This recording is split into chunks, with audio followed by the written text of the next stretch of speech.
அஸ்ஸலாமு அலைக்கும் வரஹ்மத்துல்லாஹி வரகாத்துஹு. அஊது பில்லாஹி மினஷ் ஷைத்தானிர் ரஜீம். பிஸ்மில்லாஹிர் ரஹ்மானிர் ரஹீம்.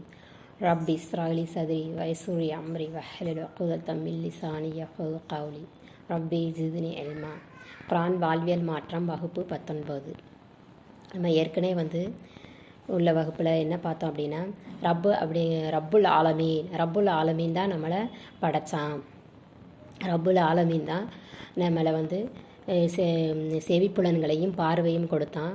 நம்ம நோயில் இருக்கும் பொழுது ரப்புல் ஆலமீன் தான் குணமளிக்கக்கூடியவனாக இருக்கிறான் அப்படிங்கிற விஷயங்களெல்லாம் நம்ம பார்த்தோம். ரப்புல் ஆலமீன் அப்படிங்கிற பண்புகளை நம்ம பார்த்தோம்.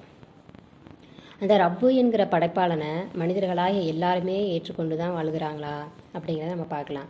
மனிதனுக்கு எப்படி உடலியல் தேவை இருக்குதோ, இப்போ உதாரணமாக உணவு, தூக்கம், இது போன்ற தேவைகள் இருக்குதோ, அதே போல் ஆன்மீக தேவையான இயல்பின் தேவை இருக்குது. ஃபித்ரத் அப்படின்னா அந்த ரப்பு அப்படிங்கிறவன் தான் அல்லாஹு தான் படைப்பாளன் அப்படிங்கிறத ஏற்றுக்கொள்ளக்கூடிய ஒரு தன்மை தான் ஃபித்ரத். புகாரில் 1358வது ஹதீஸில், இயற்கையாகவே எல்லா குழந்தைகளும் இஸ்லாத்தை ஏற்றுக்கொள்ளும் ஃபித்ரா இயல்புடனே பிறக்கின்றன. அதன் பெற்றோர்களே அவர்களை யூதர்களாகவோ கிறிஸ்தவர்களாகவோ அல்லது நெருப்பை வணங்கக்கூடியவர்களாக மாற்றுகின்றனர் என்று நபி ஸல்லல்லாஹு அலைஹி வஸல்லம் அவர்கள் கூறினார்கள். அப்போ இயற்கையாகவே அல்லாஹ் இஸ்லாத்தில் தான் அல்லாஹ் பிறக்க செய்கிறான். அதாவது அல்லாஹ் தான் நம்மளை படைத்தான். நம்மளுடைய ரப்புல் ஆலமீன் தான் நம்மளை படைத்து நம்மளுக்கு உணவளிக்கக்கூடியவனாக அனைத்தையும் செய்யக்கூடியவனாக இருக்கிறான் அப்படிங்கிறத ஒரு இயற்கையின் மார்க்கத்திலே அல்லாஹ் பிறக்க செய்கிறான்.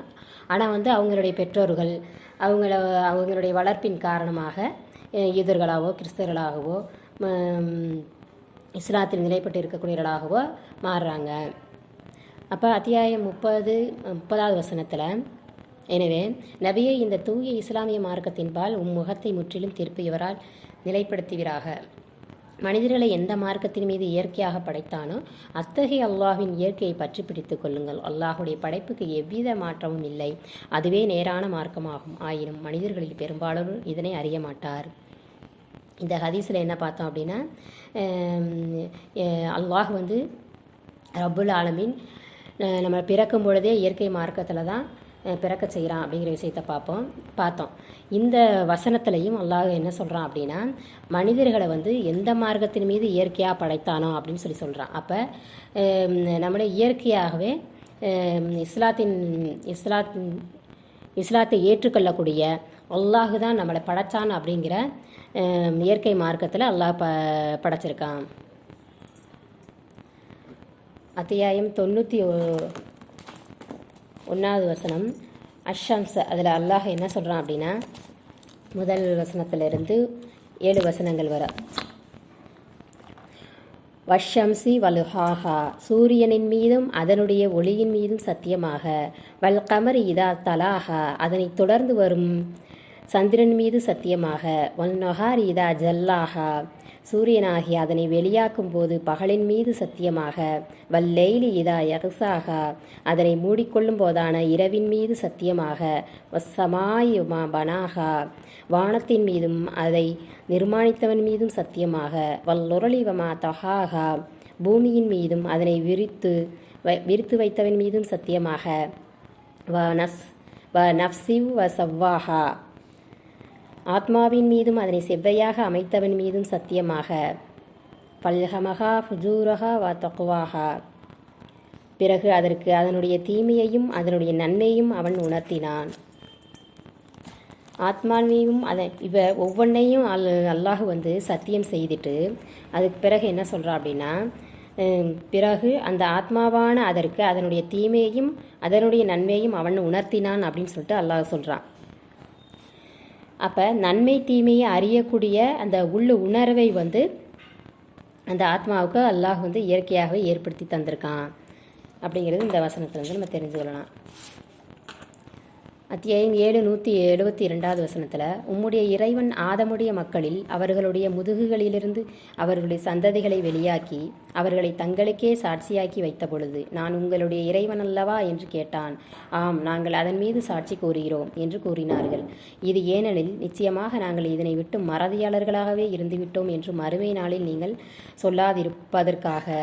உலகத்தை படைத்து ஆதம் அலைஹிஸ்ஸலாம் அவர்களை படைத்த பிறகு நம்மள்கிட்ட அப்பயே அல்லாஹு தஆலா நம்ம கேட்குறான், நான் உங்களுடைய இறைவன் தான் அப்படின்னு சொல்லிட்டு அல்லாஹ் கேட்குறான். அதுக்கு நீங்கள் சாட்சியா அப்படின்னு சொல்லி கேட்கும் பொழுது ஆமாம் அப்படின்னு சொல்லிட்டு நம்ம அப்போ ஏற்கனவே நம்ம அல்லாஹ் தான் என் இறைவன் என்று நம்ம சாட்சி சொல்லியிருக்கோமா. ஏன் அப்படின்னா நிச்சயமாக நாங்கள் இதனை விட்டு மறதியாளராக இருந்துட்டோம் அப்படின்னு சொல்லிட்டு மறுமை நாளில் நம்ம சொல்லாமல் இருக்கிறதுக்காக. அத்தியாயம் 7 173 அல்லது இணை வைத்ததெல்லாம் எங்களுக்கு முன்னிருந்த எங்களுடைய மூதாதையர்கள் தான், நாங்களோ அவர்களுக்கு பின்னால் உள்ள சந்ததிகளாக இருந்தோம். எனவே அந்த வழிகட்டவர்கள் செய்த தவற்றுக்காக எங்களை நீ அழிக்கிறாயா என்று நீங்கள் சொல்லாமல் இருப்பதற்காகவும் தான் இவ்வாறு சாட்சி கூற வைத்தான். அல்லாஹ் ஏற்கனவே நம்மளை நான் தான் இறைவன், நீங்கள் சாட்சியாக இருங்கன்னு கேட்கும் பொழுது ஆமாம் நாங்கள் உங்களையே அல்லாஹை இறைவன் சொல்லிட்டு நாங்கள் ஏற்றுக்கிறோம் அப்படின்னு சொல்லி நம்ம ஏற்கனவே சாட்சி சொல்லியிருக்கோம். அது எதுக்காக வேண்டி அப்படின்னா நம்ம அந்த எங்களுடைய மூதாதையரை தான் இணை வச்சுருக்காங்க, நாங்கள் அதுக்கு பின்னால் உள்ளவங்க அப்படின்னு சொல்லிட்டு நம்ம சொல்லாமல் இருக்கணும் அப்படிங்கிறதுக்காக வேண்டி அப்படின்னு சொல்லிட்டு அல்லாஹ் சொல்கிறான். அப்போ நம்மளுக்கு ஏற்கனவே இது நம்மளுக்கு தெரியுது. ஆனால் இது ஒரு நினைவூட்டல் தான். இந்த குர்ஆனே நம்மளுக்கு அகிலத்தார்களுக்கு ஒரு நினைவூட்டலாக தான் இருக்குது. அத்தியாயம் 10:31 வசனத்தில் வானத்திலிருந்தும் பூமியிலிருந்தும் உங்களுக்கு உணவளிப்பவன் யார்? அல்லது உங்களுடைய செவிப்புலனுக்கும் பார்வைகளுக்கும் உரிமையுள்ளவன் யார்? இறந்ததிலிருந்து உயிருள்ளதை வெளிப்படுத்துகிறவனும் உயிருள்ளதிலிருந்து இறந்ததை வெளிப்படுத்துகிறவனும் யார்? அனைத்து காரியங்களையும் திட்டமிடுகிறவன் யார் என்று அவர்களிடம் நபியே நீர் கேட்பீராக. அதற்கு அல்லாஹுதான் என்று அவர்கள் கூறுவார்கள். அவ்வாறாயின் அவனுக்கு நீங்கள் பயப்பட மாட்டீர்களா என்று நீர் கேட்பீராக. நபி ஸல்லல்லாஹு அலைஹி வஸல்லம் காலத்தில் ஜாஹிலியா மக்கள், அந்த அறியாம காலத்து மக்கள்கிட்ட ரசூலுல்லாஹி அலைஹி வஸல்லம் வானத்திலிருந்து பூமியிலிருந்து உங்களுக்கு உணவளிக்கக்கூடியவன் யார்? உங்களை செவிப்புலனுக்கும் பார்வைக்கும் உங்களுக்கு உரிமை இல்லவன் யார் அப்படின்லாம் கேட்டால் அவங்க என்ன சொல்லுவாங்க அப்படின்னா அல்லாஹு தான் அப்படின்னு சொல்லிட்டு அவங்க சொல்லக்கூடியவர்களாக இருந்திருக்காங்க. அதை அப்போ அல்லாஹ் அப்படிப்பட்ட அல்லாஹ் நீங்கள் பயப்பட மாட்டீங்களா அப்படின்னு சொல்லிட்டு நபியை நீங்கள் கேளுங்க அப்படின்னு சொல்லி அல்லாஹ் சொல்கிறான். அத்தியாயம் 17 102 வசனத்தில் அத்தாட்சிகளாக இருக்கும் இவற்றை வானங்கள் பூமியுடைய இறைவனை தவிர வேறு எவரும் தெளிவானவையாக இறக்கி வைக்கவில்லை என்பதை திட்டமாக நீ அறிந்திருக்கிறாய். ஃபிரௌனே, நிச்சயமாக நான் உன்னை அழிக்கப்படுபவன் என்றேன் திட்டமாக எண்ணுகிறேன் என்று அவர் கூறினார்.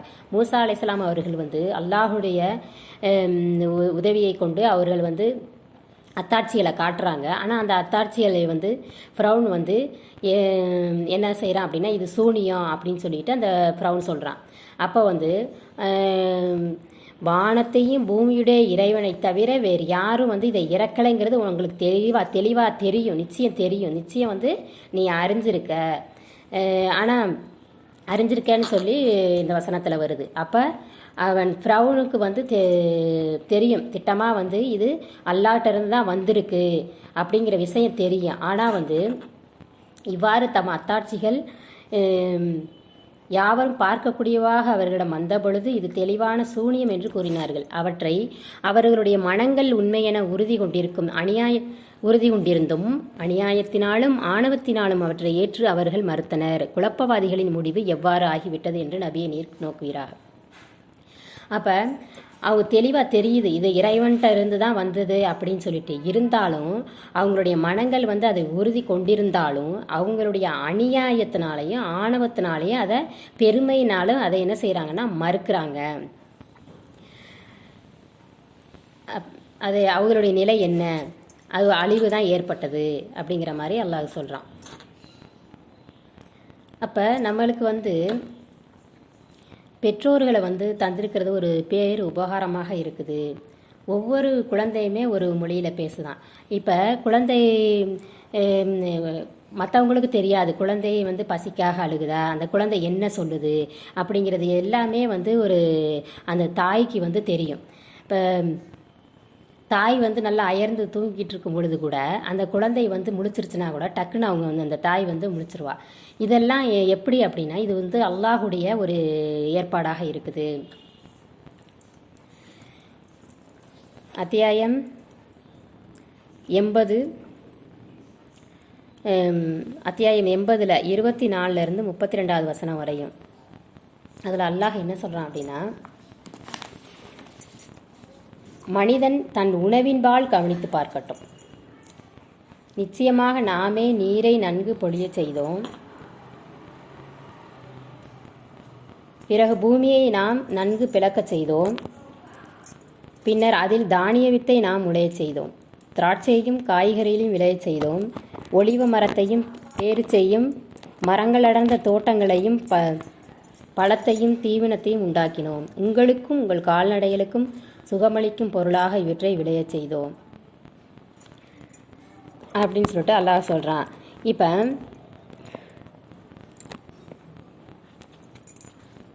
மனிதன் வந்து தன் உணவின்பால் சிந்தித்து பார்க்கட்டும், கவனித்து பார்க்கட்டும் அப்படின்னு சொல்லிட்டு அல்லாஹ் சொல்கிறான். இப்போ ஆழ்கடலின் நீரிலிருந்த மேகத்தை உண்டாக்கி அதிலிருந்து மழையை பொழிய செஞ்சு அந்த மண்ணின் இருட்டில் புதைந்து கிடக்கக்கூடிய விதையை வந்து அல்லாஹாலா வந்து முளைக்க செய்கிறான். இதற்கு பின்னாடி வந்து அல்லாஹுடைய மிகப்பெரிய அருள் இருக்குது, மிகப்பெரிய கருணை இருக்குது. மக்கள் வந்து அதை வந்து மனிதர்கள் வந்து அதை புசிக்கணும். கால்நடைகள் அதனுடைய பயனை வந்து அடைந்து கொள்வதற்காக வேண்டி இவ்வாறு பழங்கள் மரங்கள் அனைத்தையுமே அல்லாஹ் வந்து நம்மளுக்கு தந்திருக்கான். இப்போ அமெரிக்காவில் வந்து 1920க்கு பிறகு வந்து ஒரு தேசிய பூங்கா ஒன்று அழிஞ்சு போயிடுச்சு. அது அழிஞ்ச பிறகு அதை சரி செய்யக்கூடிய வேலையை பார்க்குறாங்க. இது ஏன் அழிஞ்சது அப்படின்ட்டு ஆராய்ச்சி செய்கிறாங்க. அங்கே வந்து ஓநாய்கள் இருந்திருக்கு. அந்த ஓநாய்கள் வந்து அழிக்கப்பட்டதுனால இந்த பூங்கா வந்து அழிஞ்சிருச்சு. அப்போ அங்கே அந்த ஓநாய்களை விட்டு பூங்காவை சரி செய்யலாம்னு 1990ல் அந்த பூங்காவை சரி செய்கிறாங்க. ஓநாய்கள்னால பூங்கா காக்கப்படுதுன்னா அப்போ அந்த ஓநாய்க்கும் பூங்காவுக்கும் என்ன சம்மந்தம்னு பார்த்தோம் அப்படின்னா, ஓநாய்கள் வந்து மான்களை வந்து சாப்பிடக்கூடியதாக இருக்குதான். அந்த மான் வந்து புல்களை சாப்பிடக்கூடியதாக இருக்குது. அப்போ இந்த பூங்காவில் இருக்கக்கூடிய உயிரினங்கள் வந்து அந்த அப்போ அந்த புல்களை வந்து பூங்காவில் இருக்கக்கூடிய உயிரினங்கள் வந்து அழிக்கக்கூடியதாக இருக்குது. இது வந்து ஒரு சங்கிலி தொடர்பாக இருக்குது. அடுத்து வந்து நம்ம ஊர்களில் வந்து மயில்களினுடைய எண்ணிக்கை வந்து பெருகி போச்சு. இதனால் விவசாயிகள் வந்து பெரிதும் பாதிக்கப்படுறாங்க. இதுக்கான காரணம் என்ன அப்படின்னா குள்ளநரிகள் வந்து அந்த மயில்களின் முட்டைகளை சாப்பிடக்கூடியதாக இருக்கான். அப்போ அந்த மயில்களின் இனப்பெருக்கம் வந்து குறையுது, கட்டுப்பாட்டுக்குள்ளே இருந்திருக்குது. இப்போ இது என்ன செய்யுது அப்படின்னா, அந்த காங்கிரஸ் போடப்பட்டதுனால அதனுடைய போக்குவரத்து பாதிக்கப்பட்டுருச்சு. அப்போ இந்த மயில் முட்டை வந்து சேஃப் ஆயிடுச்சு, பாதுகாக்கப்பட்டதுனால இந்த மயில்கள் வந்து பெருகுது. அல்லாஹ் வந்து எப்படி ஒரு சங்கிலி தொடரை வந்து அமைச்சிருக்கான் அப்படிங்கிறத நம்ம பார்க்கணும். இந்த பூமியை படைக்கிறதுக்கு வந்து அல்லாஹ் வந்து 4 நாட்கள் எடுத்துட்டானா, வானத்தை படைக்கிறதுக்கு 2 நாட்கள். இந்த பூமியை படைக்கிறதுக்கு 4 நாட்கள் அப்படின்னா அந்த பூமியை படைக்கிறதுக்கு 2 நாள், அந்த உணவு வாழ்வாதாரத்தை ஏற்பாடு செய்கிறதுக்கு 2 நாட்கள் வந்து அல்லாஹ் எடுத்துக்கிட்டான் அப்படின்னு சொல்கிறாங்க. அடுத்து நம்ம பார்க்கும் பொழுது கடல் அலைகள். இந்த பூமி இப்போ எல்லாமே வந்து ஒன்றை தொட்டு ஒன்று வந்து ஒரு தொடர்பாகவே இருக்குது. ஒரு குறிப்பிட்ட ஒரு இலக்குக்காக இந்த பூமியில் வந்து மனிதர்கள் வந்து ஏனைய உயிரினங்கள் வாழ்கிறதுக்கு இந்த உலகம் வந்து நிலை பெற்று இருக்கிறதுக்காகவும் இந்த பிரபஞ்சத்தில் ஏற்படக்கூடிய எல்லா நிகழ்வுகளுமே ஒரு ஹெல்ப் பண்ணுற மாதிரியே இருக்குது. பூமியை வந்து கண்ட்ரோல் செய்கிறது நிலவு. அந்த அலை இப்போ நம்ம வந்து இப்போ கடல் அலைகளை பார்க்கலாம். இப்போ கடல் அலைகள் வந்து நிலவின் காரணமாக தான் அந்த அலைகள் ஏற்படுது அப்படின்னு சொல்கிறாங்க. இந்த கடலின் மேற்பகுதியில் உள்ள ஆக்சிஜனை இழுத்து அந்த கடலின் அடிப்பகுதிக்கு கொண்டு சேர்க்குதான். இந்த கடலில் உள்ள அந்த பல உயிரினங்களுக்கும் இந்த ஆக்சிஜன் எளிதாக கிடைக்கிது. நல்லா அந்த கடல் அலை அடித்து ஆக்சிஜனை எடுத்து கடல் ஆழத்துக்கு உள்ளே எடுத்துகிட்டு போகுது. எடுத்துகிட்டு போனால் அங்கே இப்போ கடலுக்கு அடியில் பல உயிரினங்கள் வாழுது. அந்த பல உயிரினங்களுக்கும் இந்த ஆக்சிஜன் எளிதாக கிடைக்கிது.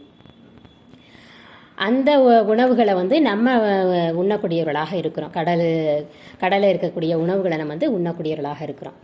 இப்போ இந்த கடல் அலை என்ன செய்யுது, சுழற்றி அடித்து கடலுக்கு கீழே உள்ள பல்வேறு ஊட்டச்சத்துக்களை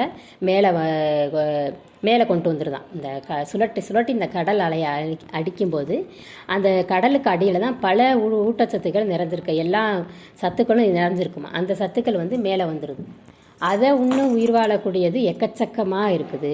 அதில் ஒரு உயிர் தான் நுண்ணுயிர் பிளாங்டன். அந்த உணவு சங்கிலியை காப்பாற்றுதான். இப்போ சின்ன உயிர்கள் அந்த சின்ன சின்ன மீன்களை தின்னு உயிர் வாழுது. அந்த மீனின் உணவு பிளாங்டனாக இருக்குது. அப்போ பிளாங்டன்ற ஒரு நுண்ணுயிர் 50% நம்மளுக்கு மரங்களை விட ஆக்சிஜனை தருதான். இப்போ இந்த அலைகள் தான் இதற்கு காரணமாக இருக்குது. இந்த அலைகளை உற்பத்தி செய்கிறது அந்த ஒரு நிலவின் ஈர்ப்பு சக்தியின் காரணமாக. இப்போ சூரியனால் ஒரு சின்ன அலைகள் தான் ஏற்படும். ஆனால் அந்த நிலவின் காரணமாக பெரிய அலைகள் ஏற்படுது அப்படின்னு சொல்லிட்டு சொல்கிறாங்க. இப்போ 1 ஒரு சங்கிலி தொடர்பாக இருக்குது. இப்போ அல்லாஹ் ரப்புல் ஆலமீன் எப்படி நம்மளுக்கு ஒரு உணவின் ஏற்பாட்டை கூட அல்லாஹ் நம்மளுக்கு வச்சுருக்கான் அப்படிங்கிறத இந்த வகுப்பில் நம்மளுக்கு அறிய முடியுது.